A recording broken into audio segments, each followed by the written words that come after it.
I'd like to welcome everybody to today's presentation of Integrative Behavioral Health. I am your host, Dr. Elise Snipes. Today, we are starting a 6-week limited series to help you achieve the happiest, healthiest you possible. And we're going to start out today by talking about sleep.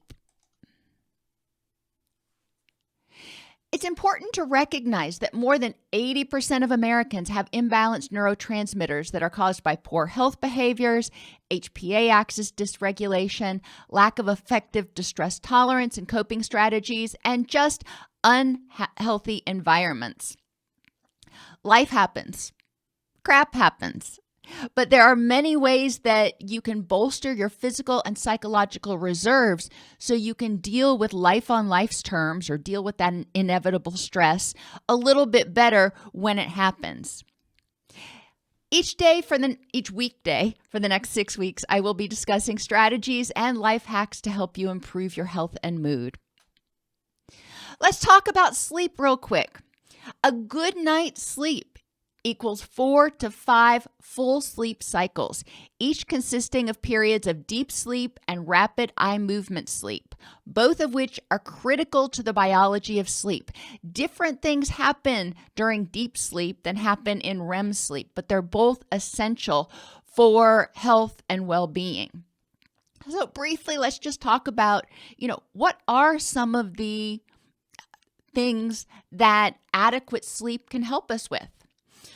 Well, the first thing is that Hpa Axis regulation. When we are not getting adequate quality sleep, our body recognizes that as a threat. So it ramps up that Hpa axis. When it recognizes that we're sleepy, it ramps up that Hpa axis to increase the amount of excitatory or awake neurotransmitters that we have. But that is really stressful on the body. That's like the body's way of giving you a little jolt of caffeine without the caffeine. When you get adequate quality sleep, it actually helps reduce the free radicals and slows premature aging. During your sleep time, the body is able to clear out those free radicals. It's able to focus on, cleaning out all the residuals from the day. It's also able to focus on repairing any damage that was done. And we have damage, and it can be stuff you don't even notice, like, cell mutations or something. But the body goes around, and it's kind of like the little janitor that goes around and cleans up everything while you're sleeping. The body boosts your immune system when you're sleeping. When we have reduced sleep, it's important to recognize that it will increase our Hpa axis as well as impair our immune system. When the Hpa axis is activated, our immune system is suppressed. When you're getting enough sleep, you're going to have less reliance on caffeine, which is always a good thing, reduced blood pressure, improved insulin sensitivity, and a better regulated appetite. And throughout the next few weeks, we're going to talk about each one of those things in more depth. Affectively, when you have a good night's sleep, a lot of times you have a better mood. We've seen in research that people who get good sleep have significantly less affective disorders, significantly less depression and anxiety. Now, is sleep going to make your depression or anxiety just magically go away? Oh, heck no. But sleep is one of those things, or sleep deprivation is one of those things that does contribute to depression and anxiety. So if we can at least take that contributing factor off the table, we're helping ourselves out. And when you have more energy, you tend to be more curious. You have more energy to look around and pay attention and do things that you enjoy. Cognitively, in that deep sleep phase, the brain clears out something called adenosine, which is a byproduct of thinking, basically. That's a little oversimplified. But as we think during the day, as we go through our day and go through our normal processes, adenosine builds up in the brain. It is cleared out overnight and helps us wake up and feel clear-headed and energized. Environmentally, more energy will help you tend to your environment and be more productive at work, and you're more likely to notice the positive things when you're awake and alert and in a good mood. Interpersonally, you're going to have likely improved patience. When you're not exhausted and or hyped up on caffeine, it's a little bit easier to be patient. And you're going to have more energy to spend time with friends. You may not have as many hours in the day if you're actually getting those 7 to 9 hours of sleep that you're supposed to get, but the time that you do have is going to be awake time, quality time. You're not just going to be going through a fog. So how can we do this? Well, let's start out with the physical ways we can improve sleep. Create a sleep routine. It is really important to have the same 3 to 5 things that you do every night. I say 3 because that's an easy one to knock out in order to cue your body that, hey, it's time to start going to sleep. And there are a lot more things we'll talk about in environmental. There are a lot more things you can do to cue your body that it's time to sleep. But a sleep routine is especially helpful. With kids, we do this. They come home from school, they play, they eat dinner, they take a bath, they read a story, they go to bed. And that helps them develop good sleep habits. Somewhere along the way, we stop doing that. And that's really detrimental to our sleep. So a sleep routine is helpful. Address sleep apnea and snoring. Sleep apnea has so many negative effects to it. It can increase your blood pressure. It makes your blood sugar harder to control. It actually contributes to a loss of oxygen. You know, when you have apnea, you stop breathing for just a minute. And it can contribute to an increased risk of dementia later in life. Addressing apnea and snoring, we can do some environmental things, but apnea itself is a medical diagnosis. So if you think you have sleep apnea, it is important to go get evaluated by your physician. Address pain.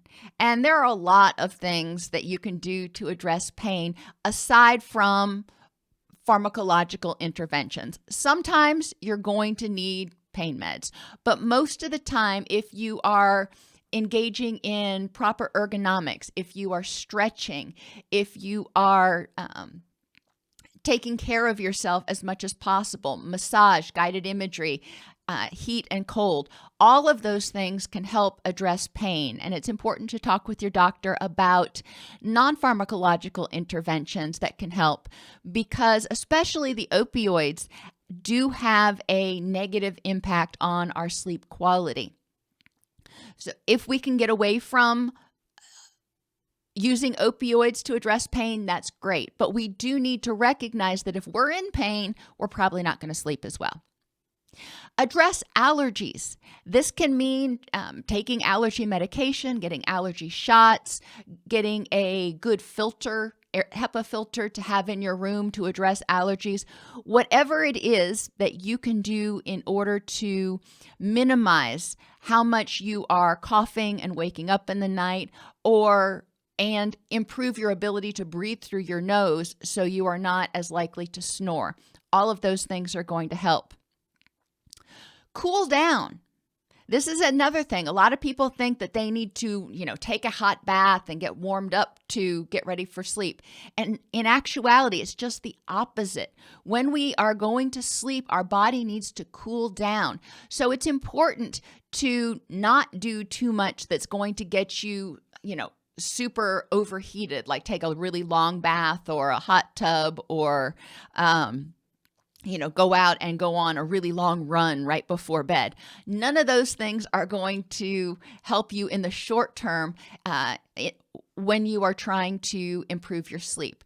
The average person sleeps best anywhere between 60 and 72 degrees. And it's going to vary depending on who you are. I'm down on the lower end. My family tends to be up a little bit higher than I am. Pay attention to set your circadian rhythms. Your circadian rhythms help you fall asleep. And having a sleep routine is one of those things. If you do the same things about the same time every night, it'll start training your brain and training your body that this is when we go to sleep. Set your circadian rhythms by when you wake up. Expose yourself to bright light. It doesn't have to be sunlight when we're just talking about setting your circadian rhythms, but bright light can really help tell your body that, hey, it's time to be awake. It's daytime. During the day, expose yourself to bright light frequently. Even if you work in a place that's dim, it's important to do that to help set your circadian rhythms. If your circadian rhythms are set well, then in the morning when you wake up, your cortisol levels, your stress hormone, will actually be highest because that's telling your body, hey, it's time to get up and greet the day. A little bit of cortisol is a good thing. When you go through the day, part of your circadian rhythms is the decline in that cortisol throughout the day. If you're keeping your cortisol levels up because of stress or pain or something else, then it may be harder to get ready to get to sleep. Cortisol works against melatonin. Let's just think about it that way. If you have high cortisol, your melatonin's probably going to be low, and if you vice versa. So if you can naturally increase your melatonin, it'll help suppress your cortisol. Now, taking melatonin over the counter is not going to do the same thing. So don't think that, oh, hey, I can just take a pill. No, we need to get away from that. We need to start thinking about what can I do to reduce my stress so my stress response system can downregulate. Eliminate stimulants completely if possible, but most people are not willing to do that. So with caffeine, remember that it stays in your body up to 12 hours after you drink it or consume it. So if you're going to consume caffeine, try to do it no later than 12 hours before you go to bed. And that includes sodas, coffee, and large amounts of chocolate. Small amounts of chocolate, like one Hershey's Kiss or something, is probably not going to have a significant impact on your sleep, but you certainly don't want to be eating a lot of it. Chocolate also has other stimulants in it that can help keep you awake. So avoiding the chocolate right before bed, avoiding caffeine within 12 hours, avoiding nicotine within ideally 4 hours, but 2 hours before bed is also important because nicotine does have stimulant properties to it. When you are eliminating stimulants, you're helping your body reduce that cortisol level. When you take stimulants, it increases cortisol. When you back off of the stimulants, it helps decrease the cortisol level, which also helps regulate that Hpa axis. Avoid alcohol right before bed. Now, alcohol does help some people drift off to sleep faster. However, it increases sleep apnea symptoms, it increases snoring, and as the alcohol leaves the body, it actually has an excitatory response that impairs sleep the rest of the night. So if you can avoid alcohol before bed, that's good. Hydrate early. There's nothing worse than getting awakened in the middle of the night because you got to get up and go pee. If you hydrate early, then you're going to start eliminating some of that. You definitely want to stay hydrated, but it's important to figure out, when I drink water, how long does it take to kind of go through my system? For some people, it's like 2 hours. For other people, it's a little bit longer, just kind of depending on how fast your body works. But knowing that and then saying, okay, well, I'm going to back off to just sipping on water after 6 p.m. or something in order to help you sleep through the night. That's really important. As we get older, especially men as they get older, they may find that they have to go to the bathroom more often. They have to get up in the middle of the night to go potty. It's important for them to talk with their doctors about what they can do to reduce those middle of the night awakenings, because those are really hard on the body and really hard on the circadian rhythms. Avoid napping. If you have to take a power nap, keep it under 30 minutes. But when you take a nap during the middle of the day, your body goes, oh, well, maybe it's time to go to sleep. So then you're throwing those circadian rhythms out of balance. Deep breathing before bed can also be super helpful, whether you're doing it when you stretch or you're just laying down. Breathe in, and at bedtime, if you can, breathe in for 8, hold for 8, and exhale for 8. Now, if you feel like can't hold it for that long, you want it to be a relaxing activity. So breathe in for as long as you can, hold for as long as you can, and then exhale for as long as you can. When you slow your breathing, it triggers the rest and digest system, which is the opposite of the HPA axis, and helps you start getting ready for relaxation. We need our body and our mind to be relaxed to help us go to sleep. A lot of people, when they lay down, as soon as they, turn off the TV or whatever, and they lay down and it's quiet, they start thinking. They get monkey mind, and all this stuff that they're worried about starts running through their head. Well, that's going to be a problem. That's going to keep you awake. If you're worried, worry is anxiety. Anxiety is half of fight or flee. So when you're worried, that's telling you that your HPA axis is cranked up. Write down your worries. And that can be things that you're worried about are going to happen, whatever. You can journal about them. And things that you need to, quote, remember. Like if you need to remember to get milk tomorrow when on the way home from work. Write it down. Otherwise, you're going to be laying there telling yourself, I've got to remember, I can't forget. That keeps your brain, even if you're not actively thinking about it, it does keep your brain a little bit more alert. So keep a notepad by your bed with a red light flashlight. Red light flashlights will help prevent you from destroying your night vision and upsetting your circadian rhythms. Blue light triggers your brain to start waking up. So we want to keep our light at night down around the 2500 Kelvin range, which is really yellow or really red. And that will help you not destroy your night vision. I noticed when I was on the way to work this morning that, the street lights are actually a very yellow color. And I had never really noticed that before, but my guess is they do that to help prevent destroying your night vision when you go from a well-lit area to a darker area. I happened to notice that because they replaced one of the street lights with a bright white bulb, and it was very startling to the eyes. But anyhow, I digress. Write down your worries whenever you can.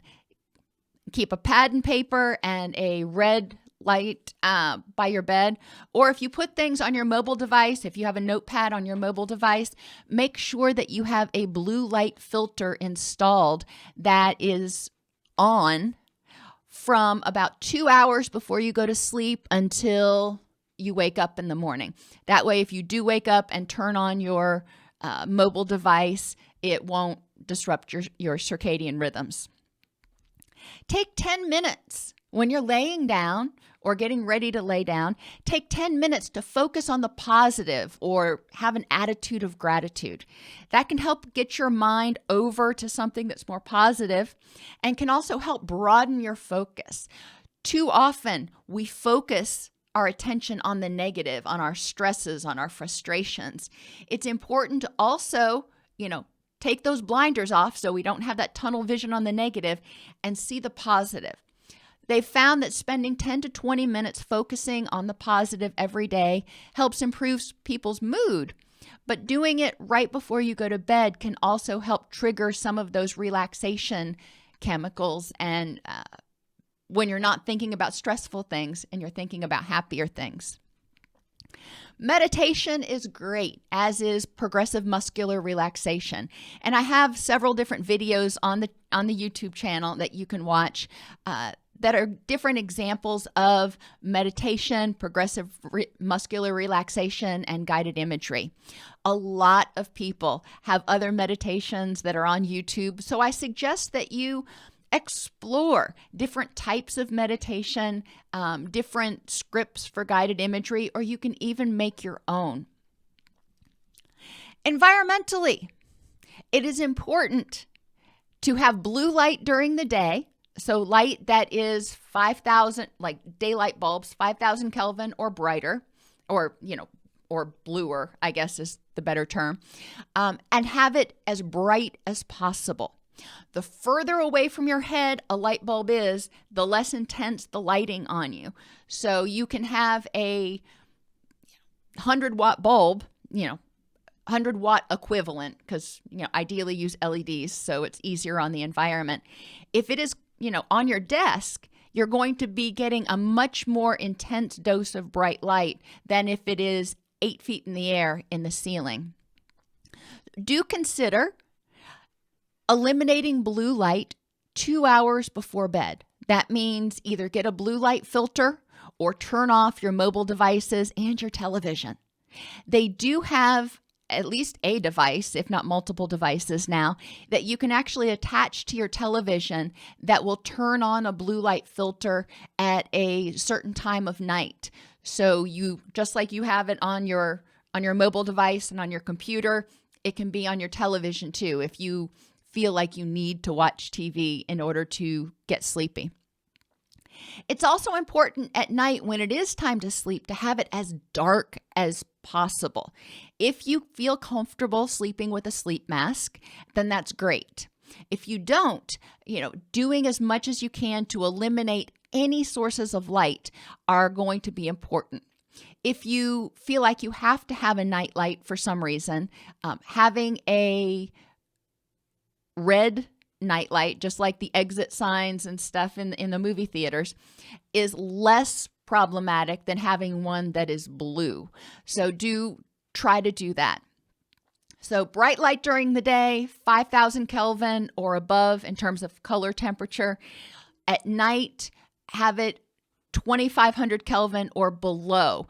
You can find these, interestingly enough, the bulbs that they use for outdoor lighting that I guess are supposed to, avoid attracting bugs, tend to be that really rich yellow color. So you can get them relatively inexpensively if you just get a little creative.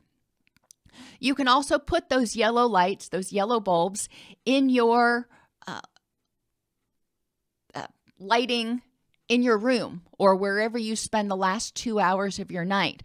So when it's time to go to sleep, you have enough light, but so you can function, but it isn't the blue light that is going to keep you awake.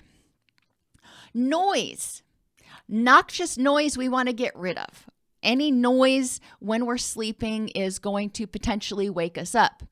But having it too quiet can also be a problem because we hear every pin drop. It is recommended by a lot of places, including the Sleep Foundation, to think about having a white noise machine. But having an environment that is not going to startle you, not going to jolt you out of your sleep, is really important. Temperature. We already talked about how most people like it somewhere between 60 and 72 degrees. That is really important. So you want to have your body cooled down, but you also want to have a cool room if possible. This is not always possible in the summer, because it can get really expensive to keep your house that cold.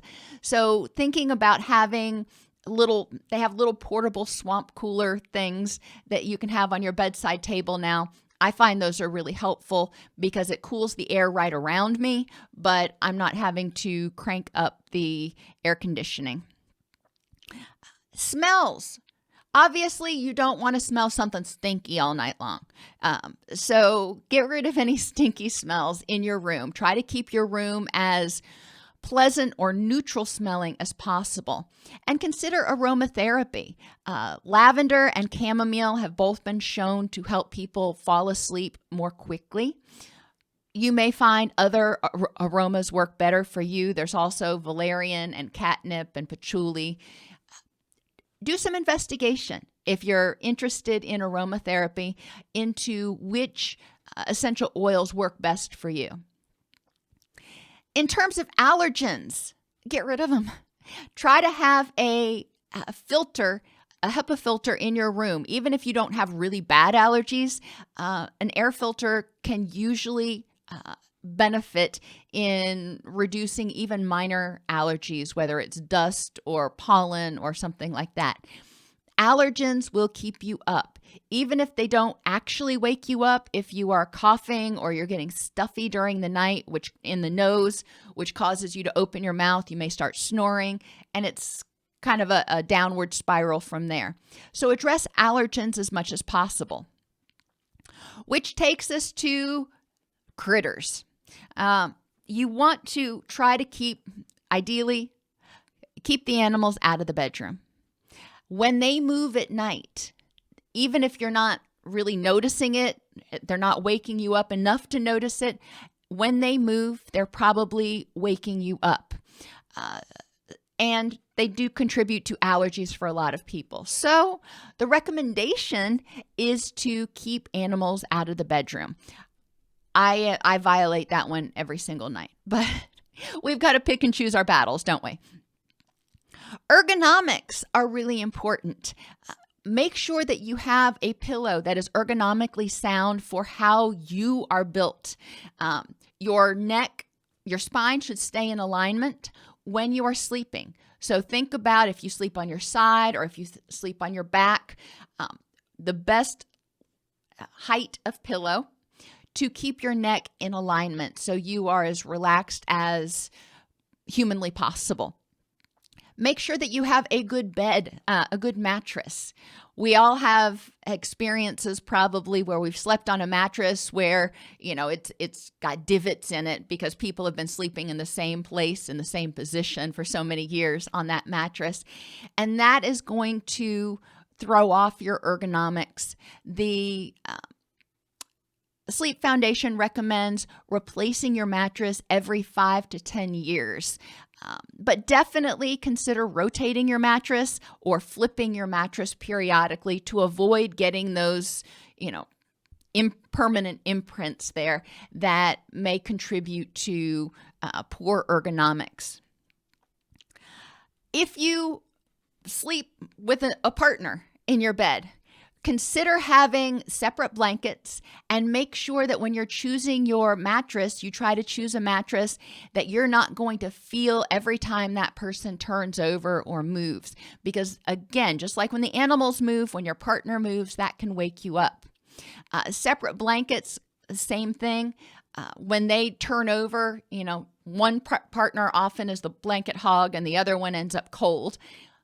That neither one is getting the best quality sleep. So it is important to consider using separate blankets at night. Weighted blankets are also super helpful. They've done a lot of research on weighted blankets, and they found that the pressure from the weighted blanket actually triggers the release of oxytocin, which is our bonding hormone. And that can help people feel more relaxed, more calm, and get better quality sleep. Try to keep the bedroom for sleep and sex only. Don't do your bills there. Don't do your homework there.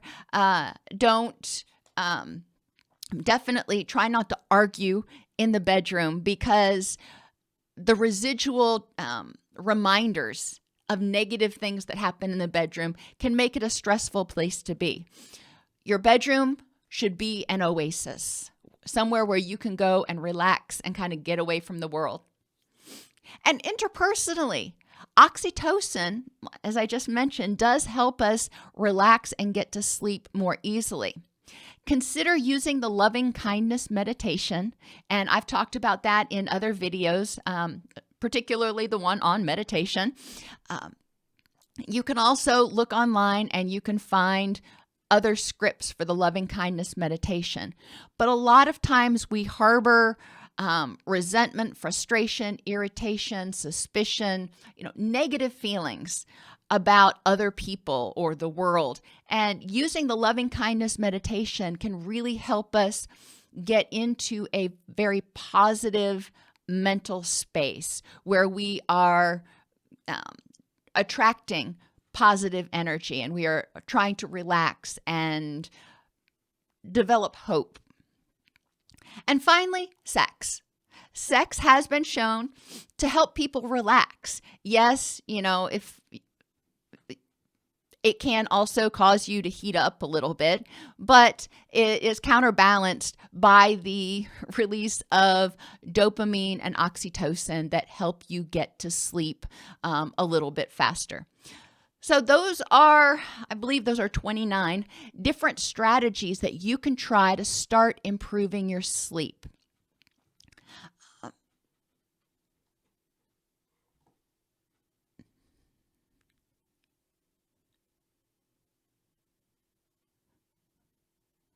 When people start using sleeping pills, a lot of times their body becomes dependent on that because the sleeping pill becomes part of their sleep routine. But a lot of times, not always, but most of the time, when people are having difficulty getting to sleep, there is an underlying issue that's preventing that. It can be anxiety, it can be depression, it can be physical pain, or just dysregulation of the HPA axis and the circadian rhythms. So it's important to really talk to your physician or a counselor to examine what's going on and what might be preventing sleep. Now, there are some sleep disorders that are biological, but by and large, the majority of people have difficulty sleeping because of HPA axis and circadian rhythm dysregulation.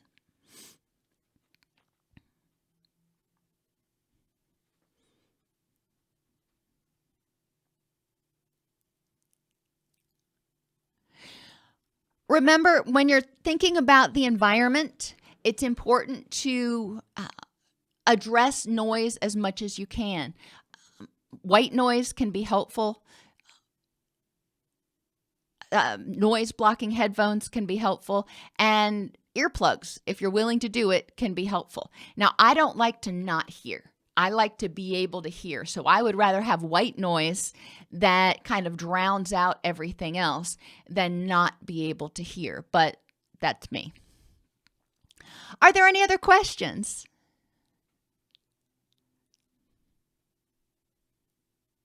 I appreciate everybody being with me for this first episode of the 6 weeks to a happier, healthier you. And I look forward to seeing you tomorrow.